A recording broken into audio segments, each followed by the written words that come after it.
Juste avant de continuer, par rapport à la question que Rania m'a posée tout à l'heure, donc j'ai fait la correction pendant la pause. Vous voyez ici que mon résultat est maintenant de 44,5. Donc, tout ce qui a été changé, regardez. Donc, de ce côté-ci, j'ai un integer. De ce côté-ci, j'ai un integer, mais que je casse en booléen. Et ce que le compilateur fait, et c'est vrai pour la majorité des langages orientés objets, le compilateur essaie toujours de s'assurer excusez-moi, qu'il n'y ait pas de perte d'information. Donc, puisque mon numérateur ici occupe une plus grande précision en mémoire que mon dénominateur, le résultat de l'opération va être stocké dans un espace mémoire similaire à celui du numérateur pour s'assurer que je ne perde pas de précision. Ça va? Donc, c'est comme ça qu'on peut prédire un peu le genre de cast de conversion qui va être fait. Donc, finalement, c'est une valeur de type double qui m'est retournée puisque un de mes deux opérateurs est double. Donc, le type que vous allez avoir est toujours le type le plus grand des deux. Donc, entre integer ici et double, là, c'est double. Voilà pourquoi ce qui m'est envoyé ici est un objet, mais un objet qui contient la partie entière et la partie décimale. Et si je l'interprète comme étant un double, et voilà, j'ai mon résultat double qui s'affiche. Donc, juste une petite précision par rapport à l'exécution précédente qu'on avait faite. C'est bon pour tout le monde? Oui. Parfait. Donc, continuons. Donc, je vais, si vous permettez, minimiser mon async task parce que ça nous a permis de réviser son bon fonctionnement. Et je vais venir tout simplement mettre en commentaire ici le code associé à notre async task parce que on veut faire quelque chose de similaire, mais avec un autre type de données, une thread. Donc, une thread qui est le mécanisme par défaut en Java pour exécuter du code en background. Et les threads, d'ailleurs, on va s'en resservir dans notre cours de périphérique et objets connectés, puisque pour faire de la communication réseau, si on veut que notre application écoute en permanence l'information qui provient du réseau tout en mettant à jour l'interface usagée, ben, il va falloir que notre code de réception et de décodage se fasse dans une thread. Donc, je le présente ici en Android parce que c'est du Java, mais on va l'utiliser aussi dans notre cours de périphérique et objets connectés. Et le même concept des threads existe aussi évidemment en C#. Lorsqu'on en aura besoin, je présenterai aussi la syntaxe à ce moment-là. Donc, je vais venir ici dans mon arborescence de projet, dans le même dossier que mon activité, et je vais créer une nouvelle classe. Appelons-la my thread. Ça va? Enter. Donc, j'ai une classe ici qui s'appelle myThread et qui va extends thread. Et donc, il y a un import qui va être fait automatiquement pour nous ici. java.lang.thread. Donc, en héritant de la classe thread, il y a toutes sortes de méthodes qui sont déjà définies à l'intérieur de la classe thread et on va vouloir override spécifiquement une d'entre elles. Donc, je vais y aller ici avec le bouton droit, Generate, Overridden Method, et on voit qu'il y en a on a toute une série de constructeurs pour la classe thread, mais on a aussi toute une série de méthodes de getter et de setter. La méthode qui va nous intéresser, c'est la méthode run. Donc, on voit qu'elle est override. Donc, la méthode run est à la classe thread, ce que la méthode do in background est à la classe async task. Donc, je vais juste vous mettre ici que c'est l'équivalent de do in background. Ça va pour tout le monde? Donc, la méthode run dans la classe thread est l'équivalent du do in background dans la classe async task. C'est bon? Premier point très important. Oui, oui. Parfait. Maintenant, ma thread que je vois ici, encore une fois, elle vient sans un constructeur nécessairement par défaut. Donc, moi, je veux lui donner son propre constructeur. Et j'aimerais que ma thread ici se comporte comme, un peu comme la syntaxe, parce qu'on veut faire quelque chose de similaire. Notre syntaxe de tout à l'heure, donc on voit ici, je la créais, et j'avais une méthode qui s'appelle execute, qui recevait en paramètre une liste variable d'integers.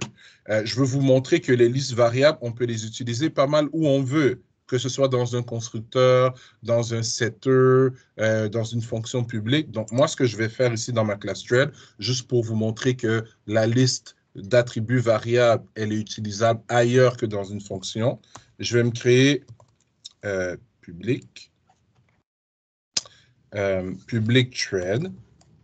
Voilà. Public thread. Et regardez ce que je vais faire. Int,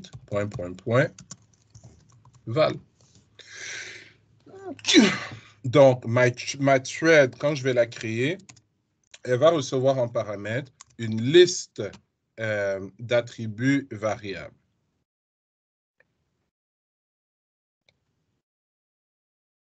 Qu'est-ce qui se passe ici? Voilà. Oh, pardon. C'est my thread. Merci. Parfait. Et je vais vouloir stocker les informations que je récupère ici dans un tableau interne à ma thread.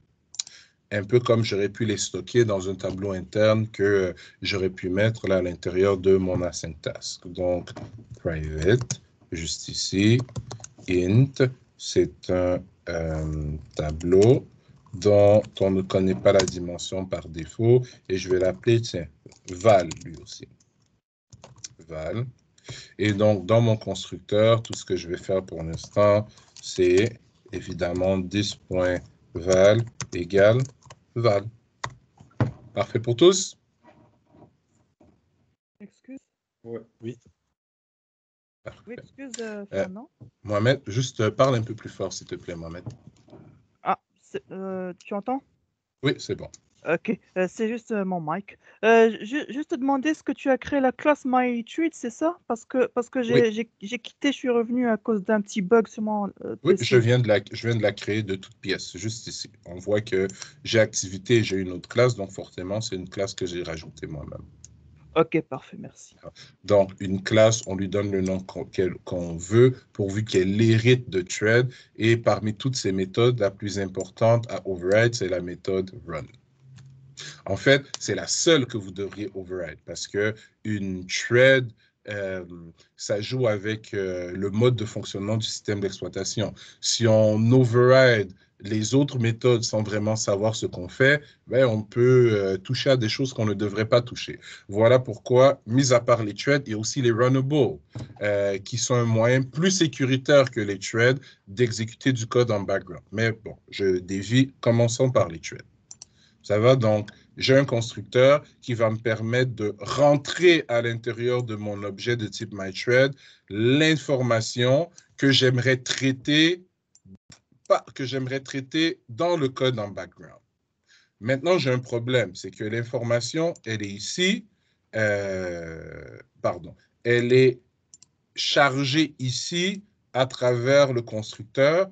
Donc, elle est dans un objet qui appartient à ma classe, donc elle est accessible à toutes les méthodes appartenant à sa classe.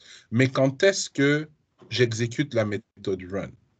Donc, parce que c'est dans la méthode run qu'on veut faire notre fameux calcul de moyenne calcul de moyenne. Donc, vous savez quoi? Commençons par faire notre calcul de moyenne. Et comme je suis efficace et non paresseux, c'est très différent. Donc, je vais venir ici, parce qu'on a déjà notre code. Hein? Donc, je vais récupérer le code qui est là. Je vais venir dans... J'ai copié. Je vais venir juste ici, je vais le coller, puis on va faire quelques petits ajustements. Donc, c'est pas for element object, ça marche plus. Là, c'est un tableau d'integer que j'ai. Donc, for int, dans quoi? Dans this.val. Val, j'ai dit. Val. Ça va jusque-là pour tout le monde? Je n'ai plus besoin de faire le cast parce que ce sont déjà des integers. Et mon tableau, ce n'est plus objet, c'est 10.val. Là, évidemment, Android Studio n'est pas content parce que j'essaie de retourner, mais c'est void. Je ne peux pas retourner. Là, vous allez me dire, ben là, je n'ai qu'à changer le type de retour. On ne peut pas faire ça en Java. En C#, lorsqu'on override une méthode d'une classe parent, on a le droit de modifier la signature et donc le type de retour. En Java, lorsque j'override une méthode du parent, je ne peux que changer le comportement. Je ne peux pas changer la signature. Donc ça, bye bye, on oublie. Mais si j'oublie ici, comment est-ce que je fais pour retourner la moyenne à mon activité principale? Bon, déjà, on va la stocker quelque part, cette moyenne. Donc, je vais venir ici et je vais faire private bubble moyenne, ça va. Dans mon constructeur, je vais faire this.moyenne égale, on va la mettre à 0.0. Et ce qu'on va faire ici pour l'instant, on va dire que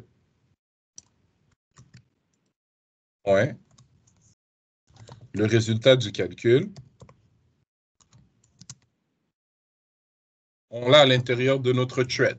Ça va pour tout le monde? Oui? Oui, en effet.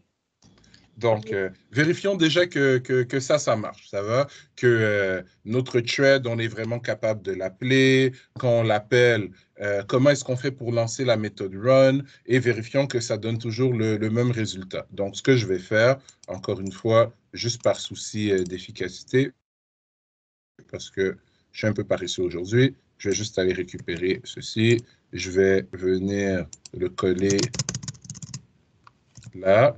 Et au lieu de test 1, ça va être test 2, tout simplement. Et on n'a plus besoin de... Oups. Parfait. On va être ici. Et ce qu'on va passer en paramètre, c'est 10.moyenne. Donc, je vais retourner dans mon activité principale. Vous inquiétez pas, comme d'habitude, cet exemple de code, je vais vous le donner après. Et ce que je vais faire ici, je vais créer myThread, M, égale new myThread. Donc, c'est toujours une liste variable. Donc, je vais me faire plaisir. Je vais récupérer les mêmes informations, qui sont des integers. Je vais les passer ici. Donc, j'ai initialisé ma thread, mais maintenant, comment est-ce que je fais pour exécuter le code en background? Donc, le code qui se trouve ici dans la méthode run. C'est assez simple. Avec un async task, on appelait execute en lui passant les informations. Avec une thread, c'est le nom de la thread.start. Quand on appelle la méthode start d'une thread, automatiquement, la méthode run de la thread correspondante est appelée.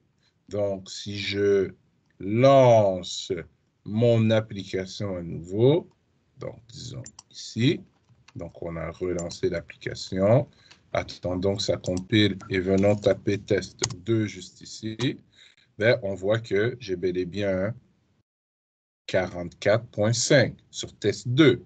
Donc, on a la preuve que c'est le code qui se trouve ici à l'intérieur qui a été exécuté. Ça va jusque-là pour tout le monde? Oui. Oui.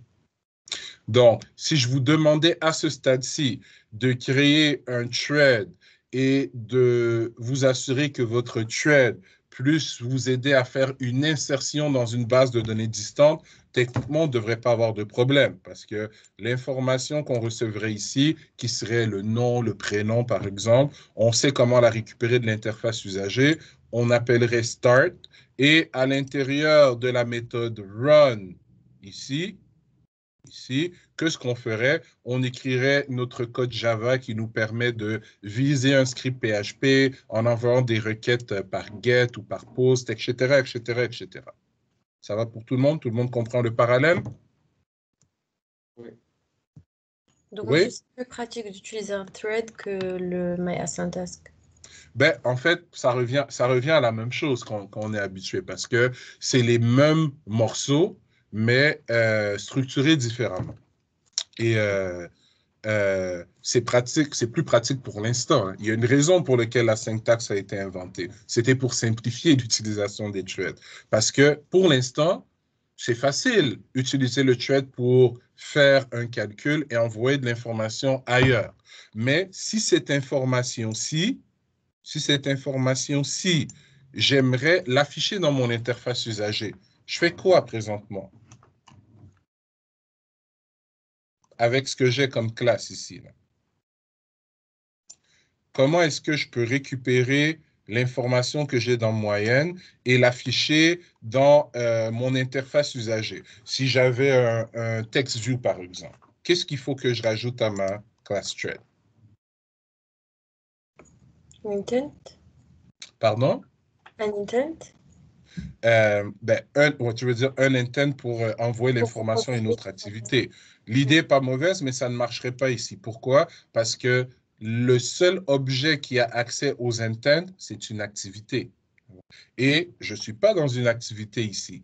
L'async task avait accès aux intents. Pourquoi? Parce que l'async task était déclaré à l'intérieur de l'activité. On comprend la limitation? Oui, oui. Donc, l'intent ici, on met de côté. Il faut trouver un moyen de créer une porte, un canal de communication entre la thread et mon activité pour renvoyer l'information à mon activité. Et mon activité, elle, pourrait utiliser un intent pour l'afficher dans une autre activité ou dans l'interface de l'activité actuelle. Donc, allons-y simplement avec nos concepts de programmation orientée objet de base. J'ai une classe qui contient un attribut privé dans lequel il y a de l'information que je veux renvoyer plus haut. Comment est-ce que je fais pour donner accès à autrui à un attribut qui est privé dans une classe? L'héritage. Non. Pourquoi est-ce que quand on crée la classe étudiant, par exemple, on déclare les attributs comme privés? Parce qu'on ne veut pas que n'importe qui puisse modifier les attributs, le nom, le prénom, comme bon lui semble. Mais on donne quand même un accès à ces attributs en utilisant des getters et des setters, n'est-ce pas? Oui. Donc, on pourrait se dire, ah ben, il n'y a pas de problème. Moi, je vais venir ici et je vais créer des getters et des setters. Comme ça, ben, mon activité principale, après avoir fait start, donc qui exécute run, je pourrais tout de suite utiliser le getter pour la moyenne pour récupérer la moyenne. Donc, ce serait un moyen pour ma thread secondaire, pardon, pour ma thread de retourner l'information à l'activité principale.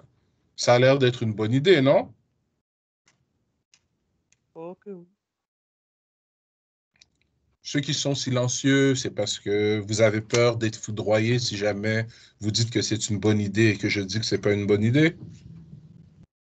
Moi, je dirais que c'est une bonne idée. Oui, c'est une bonne idée. C'est une très mauvaise idée. Donc, en orienté objet, oui, on est capable de créer un getter ici, mais laissez-moi le faire et vous expliquer pourquoi c'est une très mauvaise idée. Donc, je fais exprès.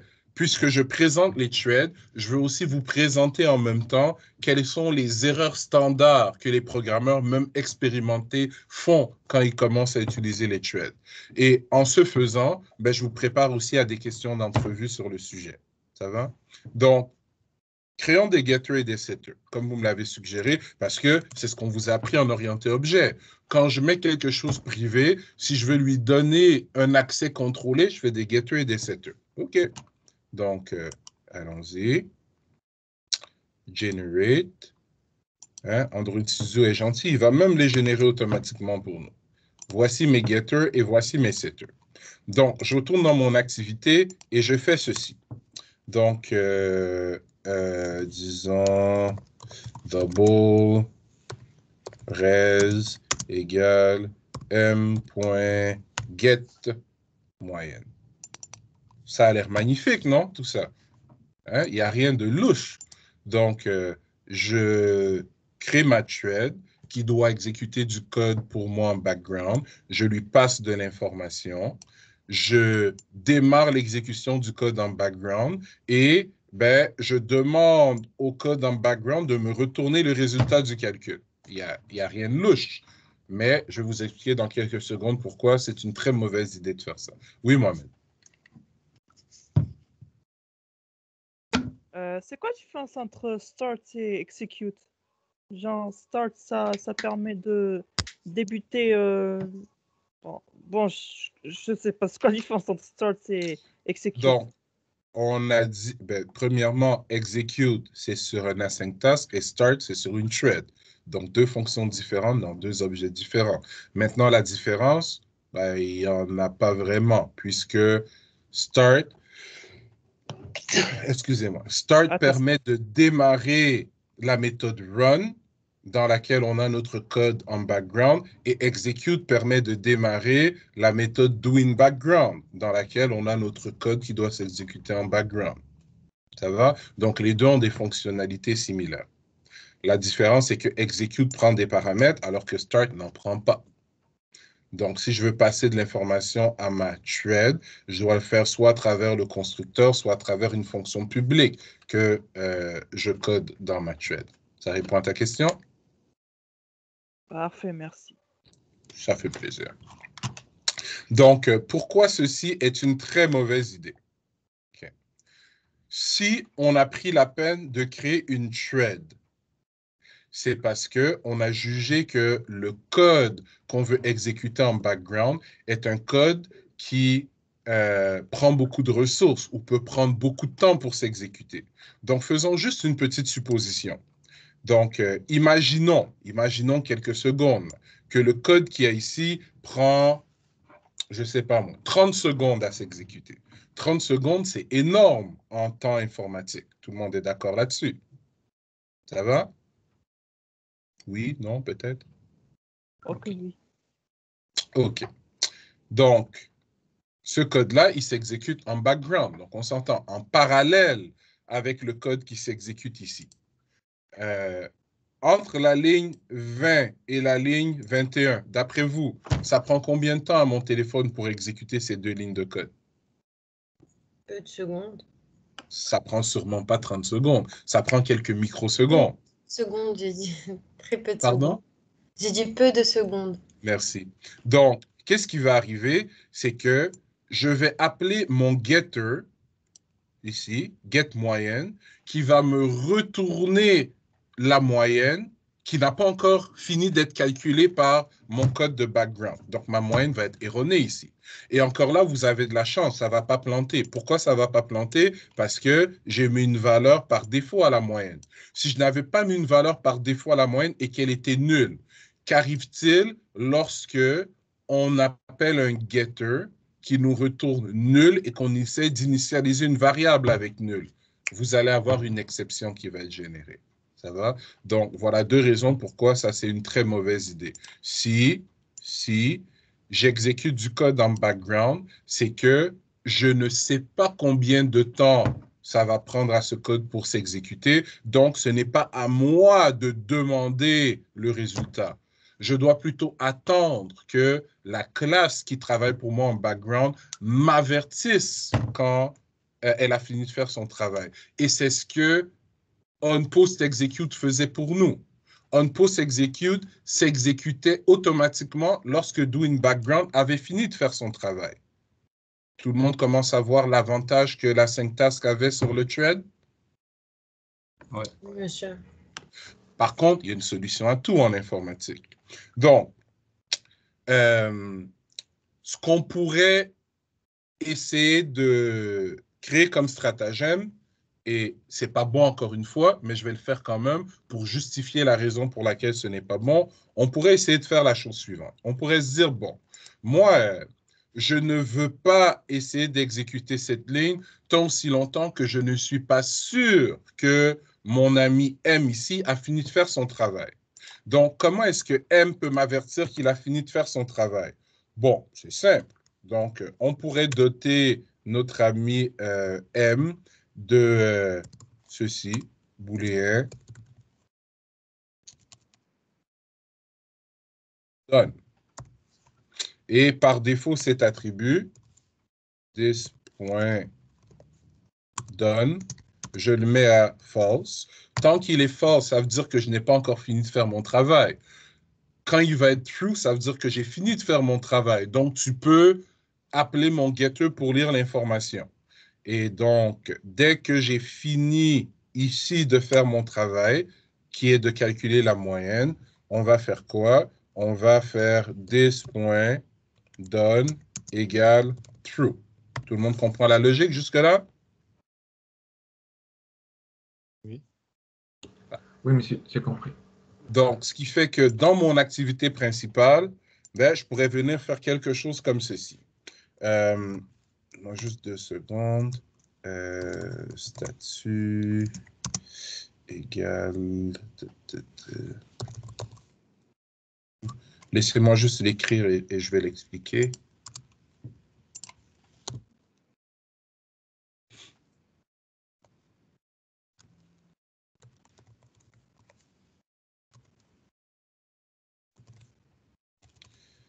Ah, Seigneur.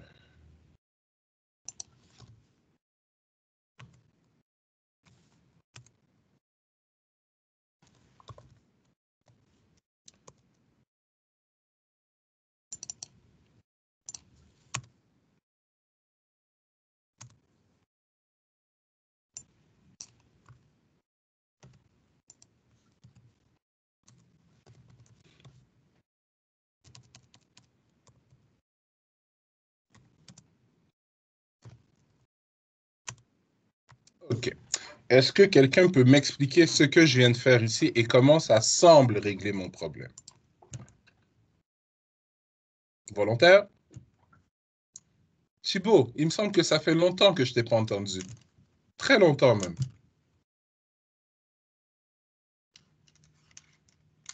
Monsieur Bouchette, vous voudriez nous éclairer? Est-ce que vous pourriez nous expliquer ce petit bout de code?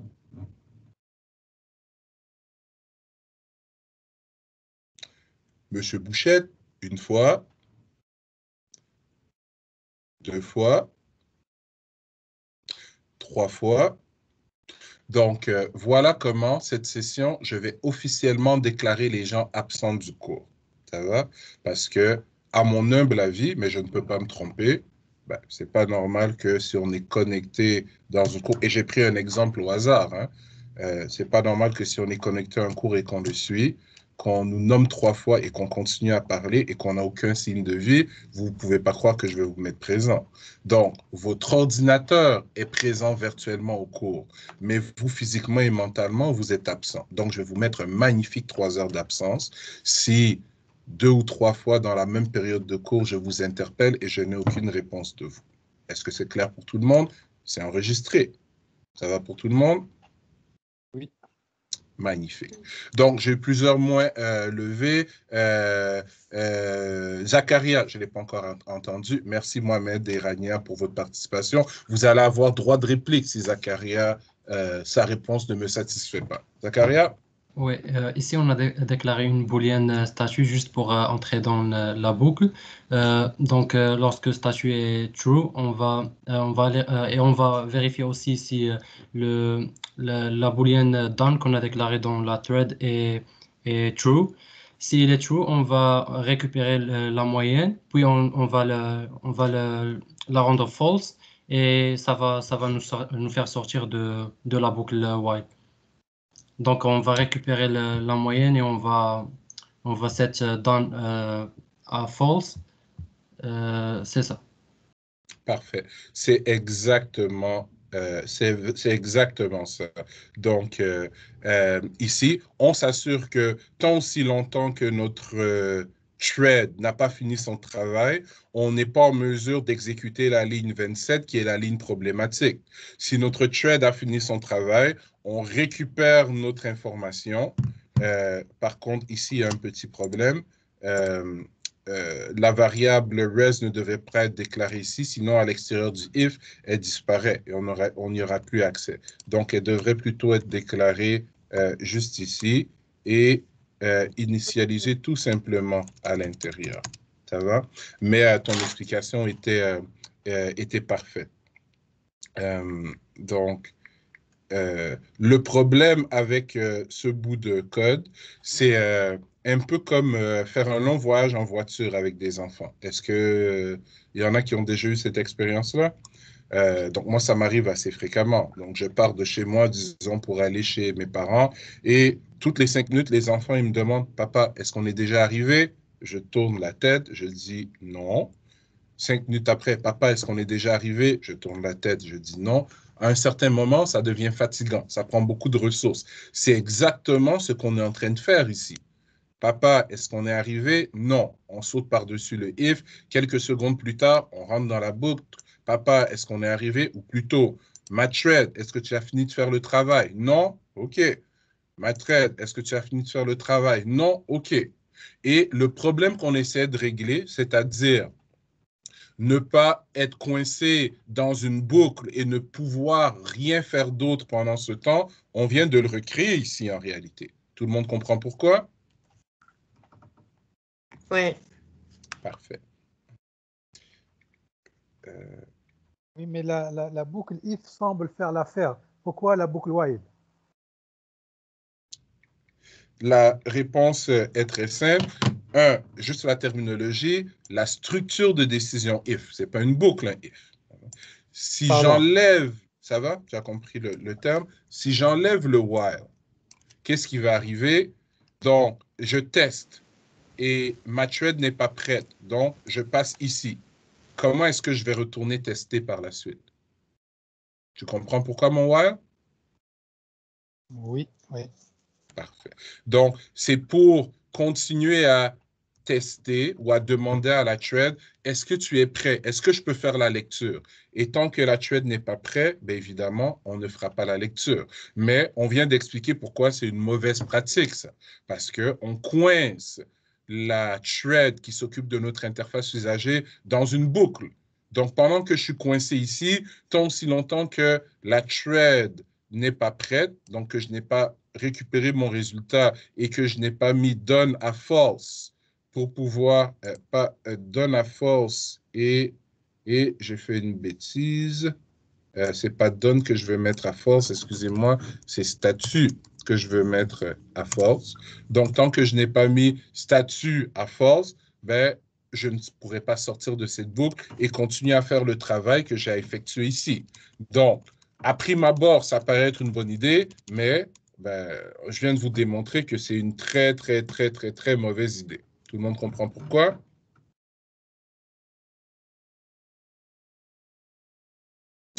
Parfait. Donc, que faut-il faire alors? Voici ce qu'il faut faire. Donc, je vais me débarrasser de ceci puisqu'on a prouvé que ce n'était définitivement pas la bonne manière de travailler.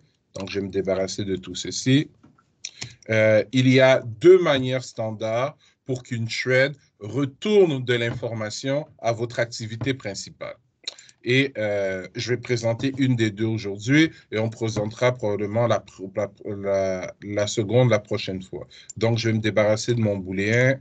On n'en a pas besoin. On a prouvé pourquoi. Et je vais m'en débarrasser ici. Parfait. Donc, je vais faire ceci. Dans mon activité principale, je vais me déclarer une méthode. Et je vais utiliser un mot-clé qu'on n'a pas utilisé depuis longtemps. On l'a utilisé en C#, on l'a déjà utilisé en Java, mais je ne suis pas sûr que vous vous souveniez de sa signification. Et il va être très important ici. Donc, public, jusque-là, ça va. Statique. Il pourra avoir le type de retour qu'on veut. Moi, j'ai décidé de l'appeler void, de le mettre void, et je vais appeler ma fonction show moyenne. Donc, vous comprendrez ce qu'elle va faire. Elle va montrer la moyenne. Donc, elle va recevoir un double.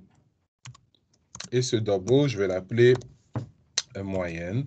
Et elle va faire quoi? Donc, dans un premier temps, pour rendre ça saine, parce que je pourrais interagir avec l'interface usager, mais vous connaissez ma grande efficacité. Donc, je vais juste venir chercher mon log4 juste ici. Je vais venir le mettre là et je vais juste modifier un peu. Donc, c'est une méthode statique qui va être appelé, par qui on va en discuter dans quelques secondes, qui va recevoir en paramètre la moyenne et qui, pour mon exemple, va l'afficher dans le log 4 nommé test 3. Mais on s'entend que ici, je pourrais l'afficher dans mon interface usager si ça me faisait plaisir. D'accord? C'est bon pour tout le monde? Ok, d'accord. Est-ce que quelqu'un pourrait me rappeler ou m'expliquer le fait de mettre statique ici, quelle incidence ça a? Comment est-ce que ça change le comportement de cette méthode? Ou plutôt, oui, comment est-ce que ça change le comportement de cette méthode? Statique sur une méthode, c'est quoi les répercussions?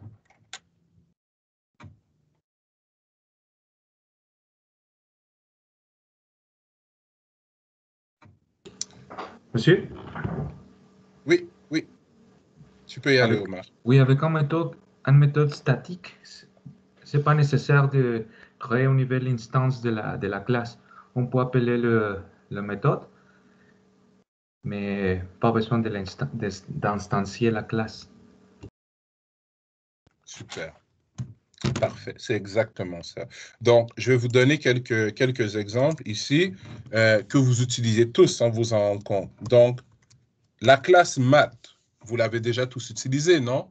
Que ce soit en C#, que ce soit en Java, que ce soit en JavaScript. Math.pow, par exemple. On utilise math.pow, par exemple. Cette fonction, on la connaît en C#, on la connaît en Java. Ou si je fais 2,8, 2,3, ben, c'est 2 exposant 3 en réalité. Tout le monde connaît cette fonction-là, non?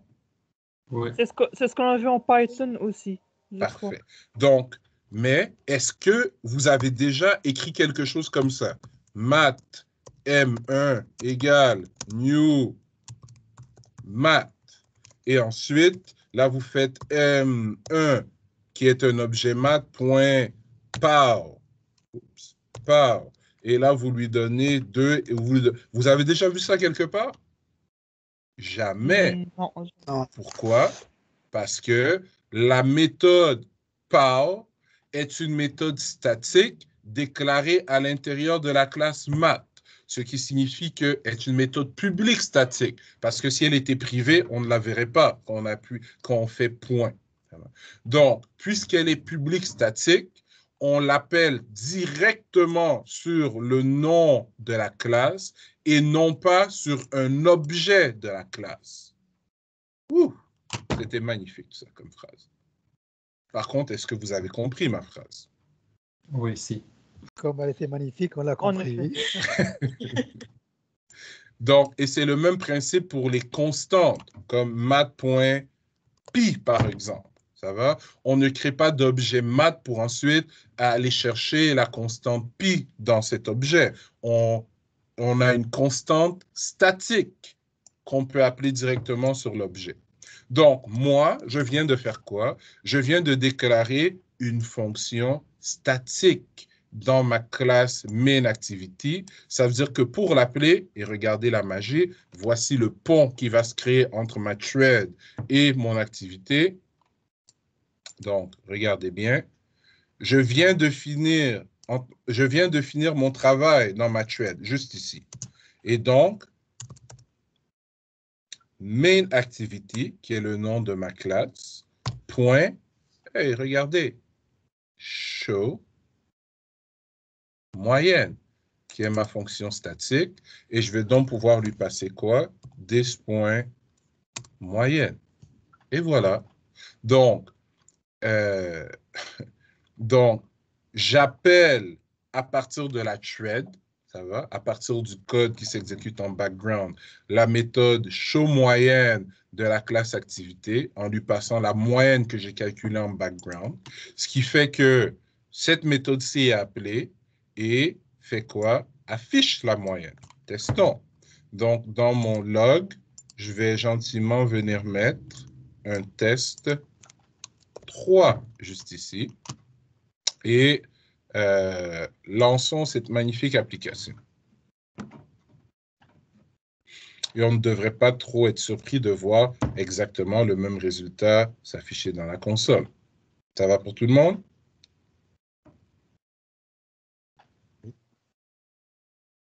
Oh, oui. C'est bon? Donc, on vient d'utiliser un concept qu'en réalité, on connaît depuis le cours de POO. Mais on vient de l'utiliser comme manière détournée de prendre de l'information qu'on a calculée ou déterminée dans un bout de code qui roulait en background et le ramener sur le thread de l'interface usager. Donc, voici une des manières dont on va se servir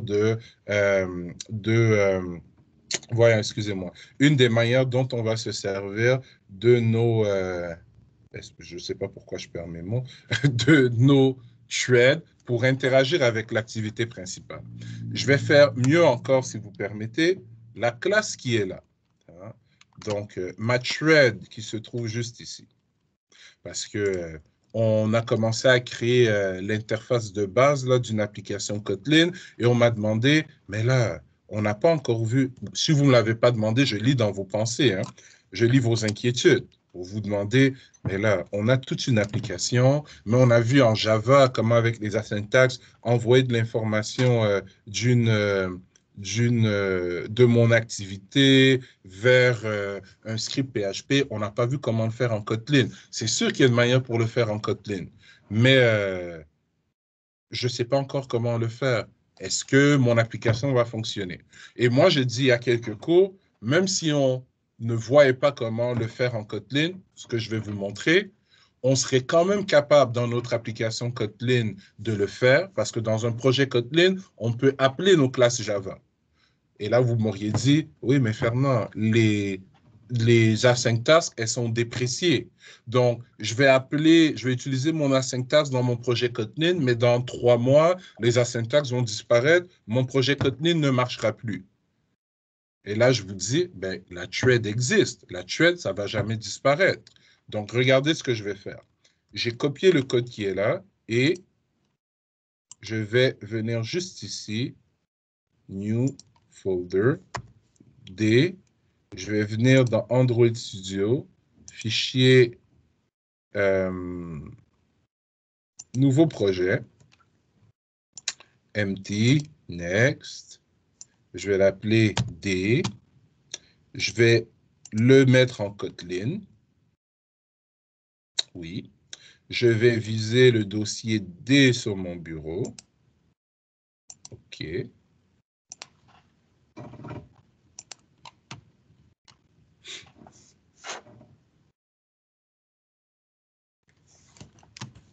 Donc, je suis dans un projet Kotlin, laissons-le démarrer correctement.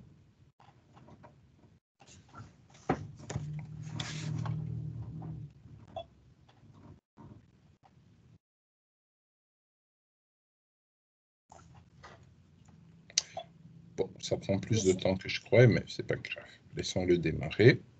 Monsieur, juste le temps que le deuxième projet démarre, est-ce que vous pouvez nous montrer la classe MyThread de l'autre?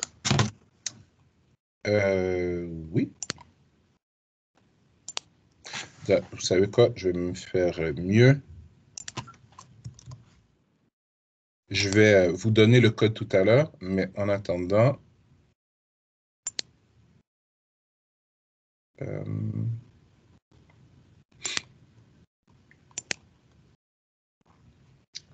qu'est-ce qui se passe? Donc, langage, Java, on va mettre ça ici.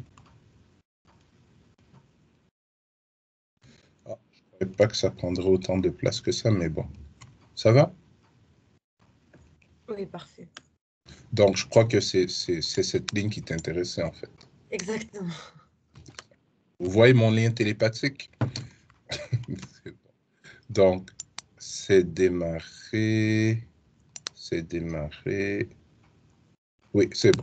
Donc, OK, je suis dans un projet Kotlin, mais on sait que dans un projet Kotlin, mes chers amis, on peut créer des classes Java. Donc, je vais prendre ma classe Java ici et elle s'appelait MyThread. Voilà. Et donc, je vais faire ceci.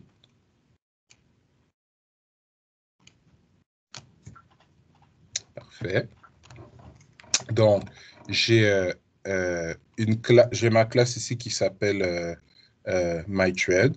Là, il y a un petit bug. Pourquoi? Parce que MainActivity n'a pas de fonction qui s'appelle showMoyenne.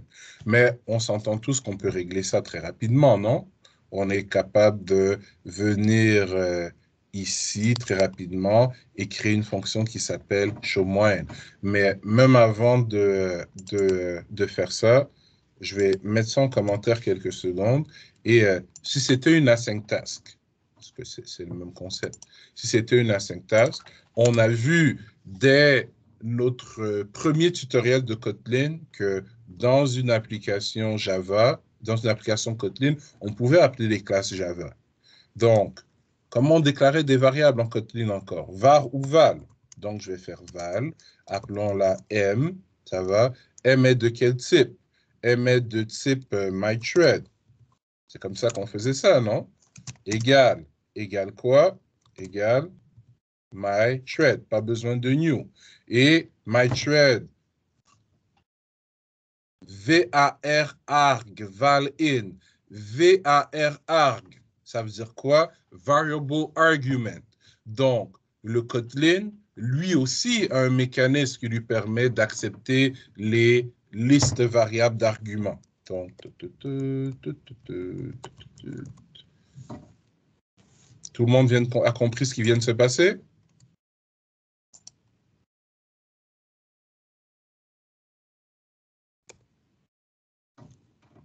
Oui, non, peut-être? Oui, jusqu'à présent, oui. Oui, monsieur. Voilà. Donc, ce que j'essaie de prouver ici, c'est que toutes les classes que vous avez développées en Java et qui vous donnaient une fonctionnalité qui est intéressante, vous pouvez les réexploiter en Kotlin sans problème. C'est ce qu'on vient de faire ici.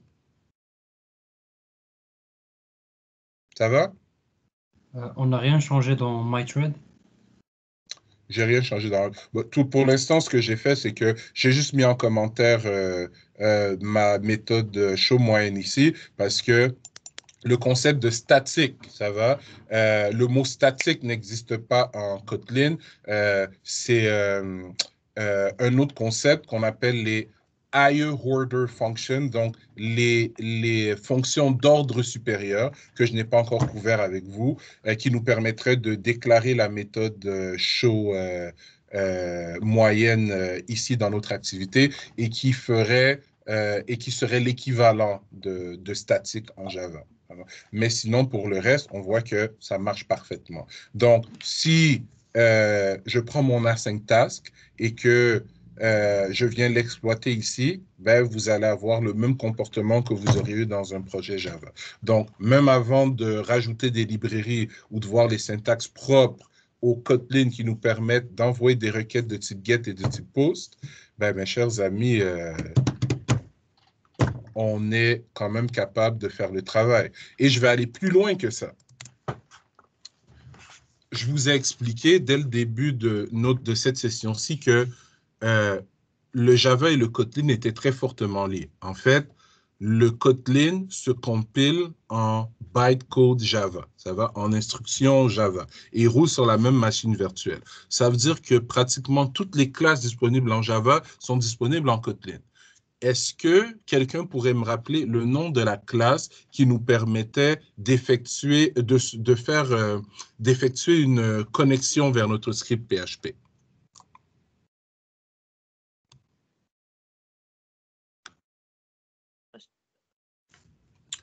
Un petit indice? Le HTTP request. URL connection. Ah oui. Ici. Ça va? Donc, elle existe aussi en Kotlin. Même que si je fais un val, con, 2 points, regardez, j'ai pas d'erreur, c'est bon signe, hein? Égal, HTTP, tout le monde comprend ce qui est en train de se passer? Donc, même si j'oublie le Java et que je prends, parce qu'on a appris à déclarer des variables en Kotlin, on a appris à déclarer des objets, on a appris à utiliser les getters, on a appris à faire des fonctions, on a appris à faire des structures de décision.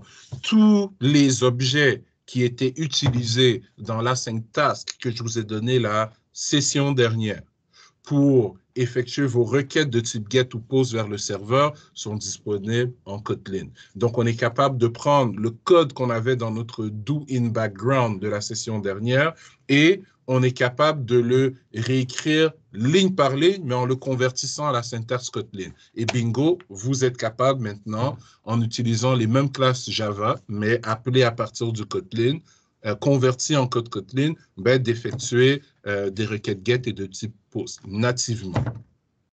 Tout le monde a compris ce que je suis en train de dire ici? Oui, mais cette partie d'interaction avec la base de données, il faut qu'elle soit dans la fonction run. Non? Du thread. Oui, parce que bon, ce que je suis en train d'écrire ici, ben, si je crée une classe Kotlin en arrière, je vais utiliser le code Kotlin. Si je crée une classe Java, une thread en Java, je vais utiliser le code Kotlin. D'ailleurs, si je ne me trompe pas, donc, regardez bien, new, pas Java class, pourquoi? New, Kotlin, et je veux que ce soit une classe, ça va? Donc, my Kotlin thread. OK. Bon, ça fait un bout de temps qu'on n'en a pas fait, mais il me semble que je vous avais demandé de réviser vos tutoriels de Kotlin. L'héritage en Kotlin, c'est comme l'héritage en C#. On met un 2 points. Tout le monde est d'accord jusque-là? Oui. Oui. Non, en effet. Ensuite, on donne le nom de la classe de laquelle on veut hériter. Hey, regardez, thread s'y trouve. La différence, c'est qu'en Kotlin, on doit appeler le constructeur de la classe parent. Et donc, qu'est-ce que je vais faire à l'intérieur de ma classe Kotlin ici? On a vu comment faire du polymorphisme en Kotlin. Donc, ben, je vais venir chercher dans mes overload méthodes, ben, j'ai mon fameux run.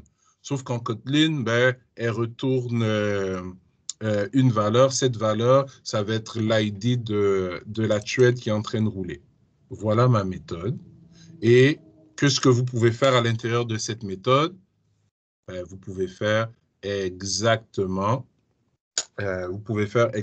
la même chose que on a fait la session dernière. Donc, vous pouvez déclarer une val h, une val, donc C égale http URL connection, ainsi de suite, ainsi de suite. Donc, on peut reprendre exactement le code qu'on a fait ensemble la session dernière et on peut le convertir en un code Kotlin ici. Et c'est ce qu'on va apprendre à faire dans les semaines à venir, en plus de présenter certaines librairies qui facilitent notre travail en termes d'interaction la client-serveur.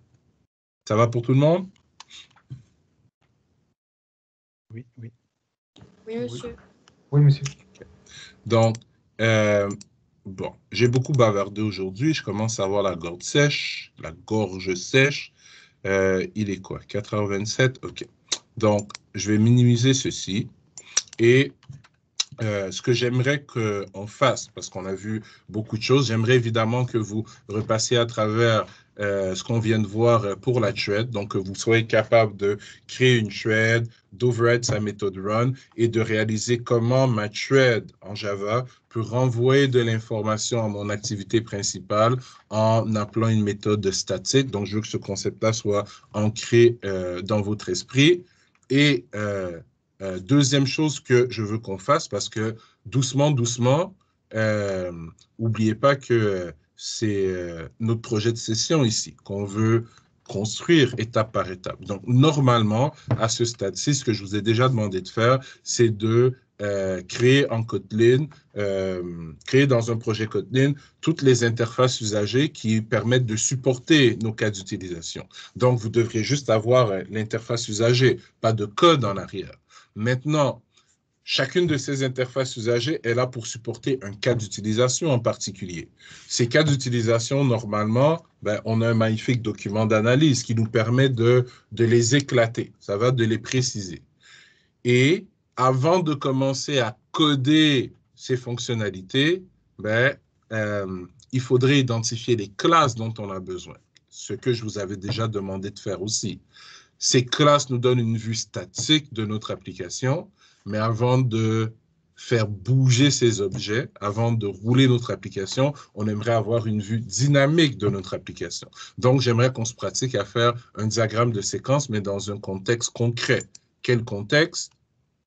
Si je prends nos premières fonctionnalités, donc, si on prend juste la première ici, qu'on connaît déjà, ça va, c'est quelque chose qu'on a fait en AT2. Donc, un étudiant désirant s'inscrire à la plateforme devra fournir son nom, son prénom, son niveau d'éducation, une photo et une adresse de courriel valide par laquelle il recevra un nom d'utilisateur et un mot de passe par défaut, en plus d'une confirmation avec les mêmes informations dans son application mobile. Donc, on a une description brève qui est faite ici, mais est-ce qu'on est capable d'identifier, et c'est le travail que je vous demande pour la balance, on va passer en support, est-ce qu'on est capable d'identifier les acteurs primaires ici, les acteurs secondaires ici? Quels sont leurs attributs? Quelles sont leurs fonctionnalités? À quoi doit ressembler l'interface usager qui supporte ce cas d'utilisation? Et basé sur notre diagramme de classe, est-ce qu'on est capable de faire le diagramme de séquence qui représente ce cas d'utilisation? Une fois qu'on a le diagramme de séquence, ben, on pourra prendre le temps de le coder ensemble dans Kotlin. Donc, moi, ce que je me propose de faire avec vous, c'est que je vous demande de faire 16 étapes pour la première fonctionnalité, donc son analyse UML. Donc, identifier les acteurs primaires, les acteurs secondaires, faire le diagramme de classe avec les attributs, les fonctionnalités et les relations entre les objets, faire le diagramme de séquence. Donc, quand on se voit à notre premier cours de mobile 3 la semaine prochaine, ben, moi, je vais vous donner la solution du point 1 gratuitement. C'est-à-dire que je vais arriver avec mon diagramme de classe et mes relations, mon diagramme de séquence. On va valider jusqu'à quel point votre solution ressemble à la mienne et pourquoi est-ce que, pas pourquoi est-ce que la mienne est meilleure, mais pourquoi est-ce que je peux justifier mes choix et pourquoi est-ce que vous devriez être capable, en mesure de justifier les autres. Et on va prendre mon diagramme de séquence et on va l'implémenter. Donc, ça vous fera un exemple complet pour la première fonctionnalité. Et à partir de là, on pourra attaquer les fonctionnalités suivantes en voyant chaque fois des syntaxes Kotlin supplémentaires qui vous permettent de faire les manipulations nécessaires là, pour les prochains cas d'utilisation. Ça va pour tout le monde comme plan de match? Ça, c'est parfait, oui. Super. Merci, monsieur. Donc, je vais stopper l'enregistrement là-dessus. Monsieur Thibault m'a signalé par texte que son micro ne fonctionne pas. Ben, c'est quelque chose qu'il faudrait régler parce que c'est dur de faire une formation en ligne si le micro ne fonctionne pas. D'autant plus que la direction devra envoyer sous peu une communication à tous les élèves, leur disant, comme je vous l'ai dit il y a quelques semaines, que cette session, pour les cours en ligne, la caméra aussi est obligatoire. Donc, si vous me dites ma caméra ne fonctionne pas, mon micro ne fonctionne pas, ben, désolé, vous allez être absent au cours. Ça va? Donc, il faut vous arranger pour avoir un matériel qui vous permet de suivre le cours correctement. Si ça ne fonctionne pas sur votre ordinateur, ben, Teams est installable aussi sur votre téléphone cellulaire pour vous permettre d'interagir durant les cours théo. Parce que durant le cours théo, on est supposé regarder ce que le prof fait et explique, pas essayer de le faire en même temps. Ça va pour tout le monde? Oui. Parfait. Oui, monsieur, donc, ça va. sur ce, je stoppe l'enregistrement et